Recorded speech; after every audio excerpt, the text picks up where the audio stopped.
Hi, hi, hi, Bay Hi. This is Miss Blankenship with your first algebra lesson.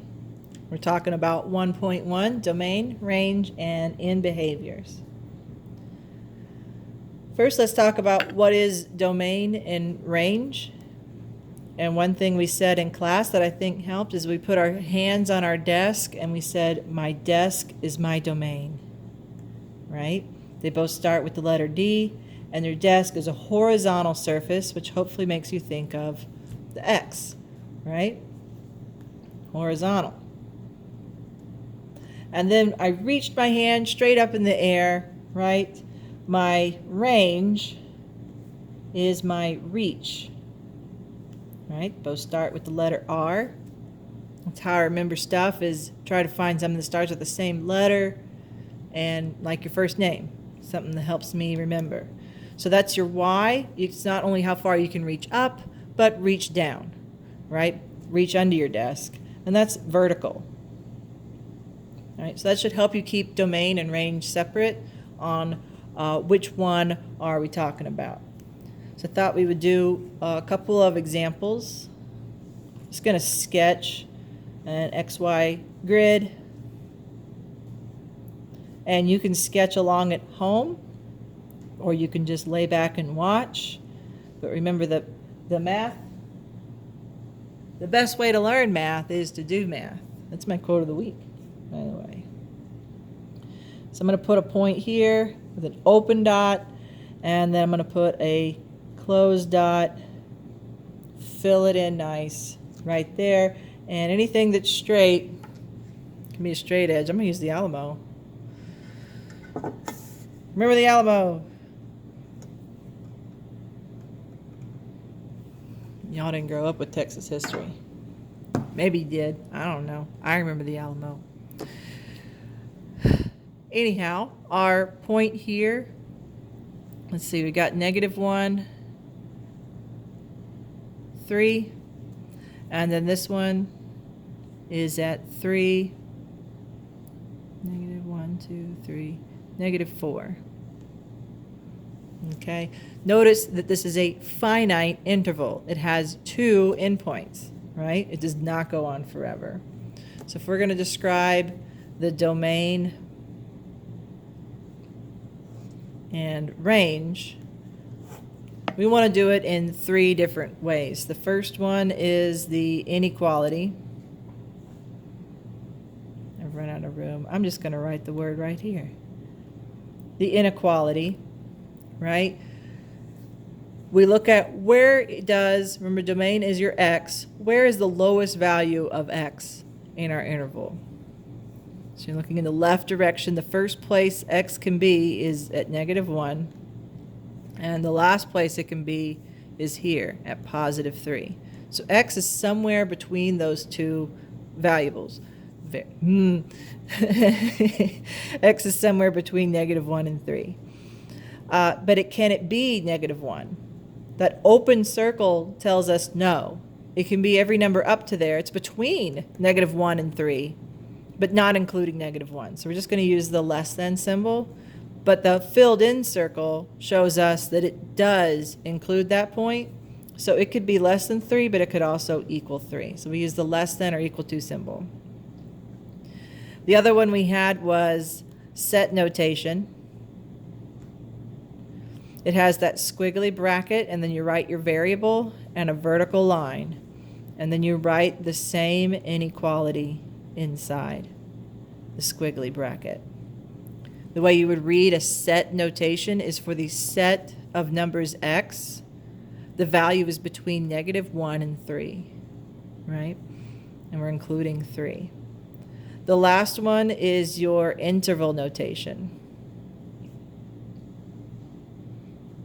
I like it the best because it's to the point.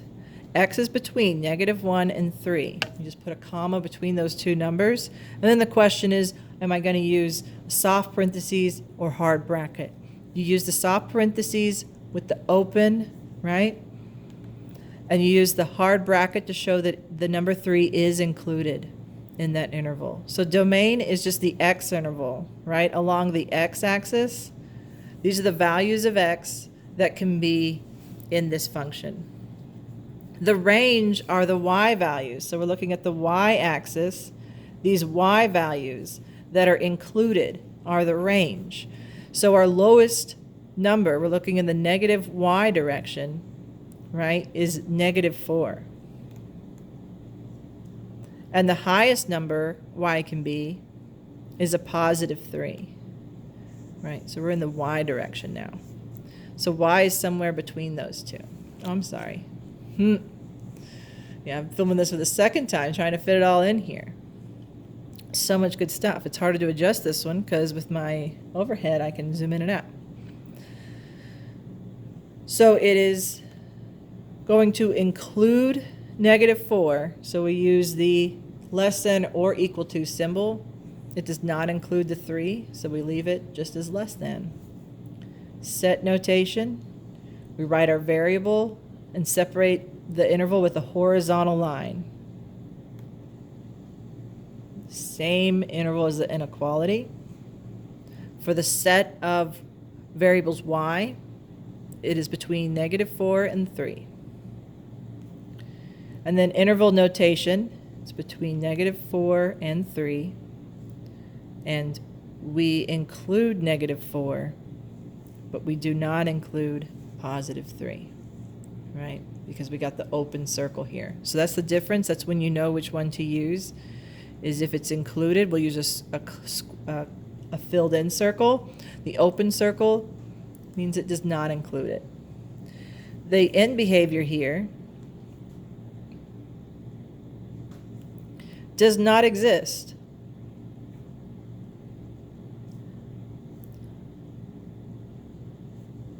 Because it is a finite interval.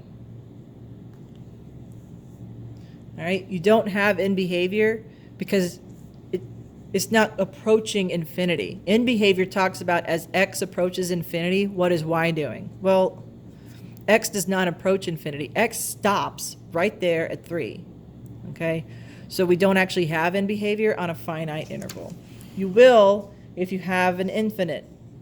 All right, so let me just sketch another graph. How about an exponential? Right? So this graph goes on forever in all the directions. So your domain and range are both going to be from -infinity to +infinity. And you can practice writing that into 3 ways.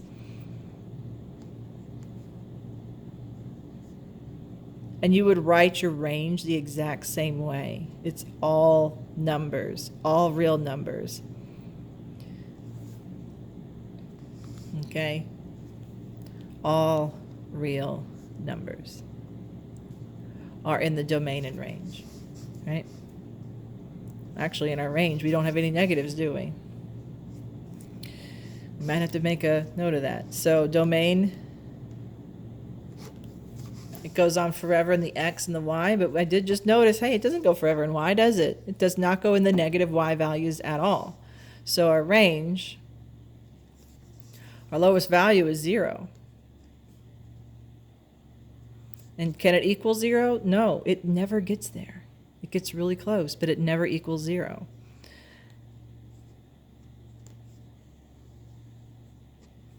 Set notation. Value of y is between 0 and infinity. It does not include 0.